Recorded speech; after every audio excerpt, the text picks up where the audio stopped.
এই গাইস, আমি আবারও একটা ভিডিও নিয়ে চলে এসেছি আর তোমাদেরকে শেয়ার করছি যে আমার স্টুডেন্টের সাথে মানে আমার কিরকম বন্ডিং বা আমার স্টুডেন্টকে পড়ানোর সময় আমার কতটা স্ট্রাগল করতে হয়। তো এইটা হচ্ছে স্ট্রাগলের ব্যাপার, যেরকম হচ্ছে এই জিনিসগুলো করলে তবে গিয়েও পড়াশোনা করে, লিখতে বসে, না হলে হয়তো পড়তেই চায় না। এখন নতুন নতুন এই জিনিসগুলো বলতে হচ্ছে। তারপর তো তোমাদেরকে এখন একটা সুন্দর একটা গান শোনাবে, চলো তোমাদেরকে শোনাই। কী গান করবে সেটাই করবি, পড়বি না আজকে?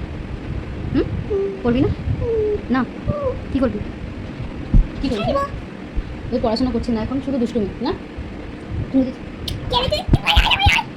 ফট ফট ফট ফট মারছিস মার। একটা গান শুনে দে। একটা কি গান পারিস ভালো? এইখানে শোনা, এখানে শোনা। আরেকবার শুনতে হলো না, বল গানটা কর।